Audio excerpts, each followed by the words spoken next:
Module 2. La fibre de bois. La fibre de bois est un isolant renouvelable composé à 95% de biomasse. Elle possède d'excellentes performances en isolation thermique et acoustique, tout en offrant un confort d'été optimal. De plus, sa perméabilité à la vapeur d'eau est particulièrement intéressante. Cela limite les risques de condensation à l'intérieur des murs. Cependant, ces caractéristiques spécifiques exigent une attention particulière lors de la mise en œuvre. Ce matériau est hydrophile, il absorbe l'eau. C'est pourquoi il est indispensable de le protéger de l'humidité et des intempéries, et ce dès le stockage et jusqu'à l'application de l'enduit. Avant toute pose, il est essentiel de réaliser des tests d'humidité. En règle générale, le taux d'humidité acceptable pour l'isolant se situe entre 13 et 15%, tandis que celui du support doit être d'environ 5%.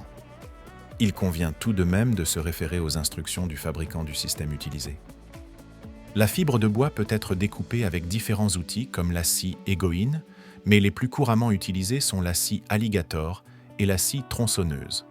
Le choix de l'outil dépendra de l'épaisseur et de la densité des panneaux.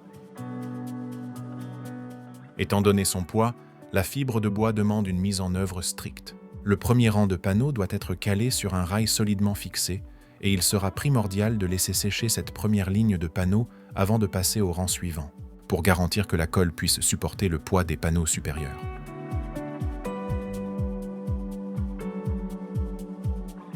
Une fois l'ensemble des panneaux posés, il est impératif d'attendre 24 heures avant le chevillage pour que la colle soit sèche.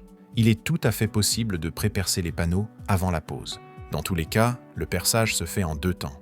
D'abord, on perce le panneau, on débourre, puis on perce le mur. Attention, activez la percussion uniquement pour le mur.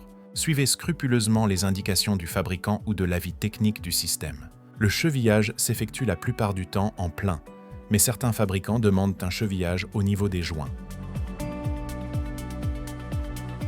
Pour le calfeutrement des petits interstices, bourrez à l'aide des chutes de fibres de bois. L'utilisation de joints en mousse PU est déconseillée, car ils peuvent entraîner l'apparition de spectres visibles dans le temps. La fibre de bois est donc une option intéressante pour l'isolation thermique par l'extérieur. Mais pour en tirer le meilleur parti, une mise en œuvre rigoureuse est primordiale.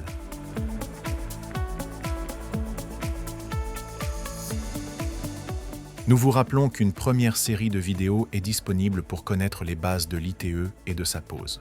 Pour en savoir plus, adressez-vous au mur Manteau, qui vous orientera vers un organisme de formation.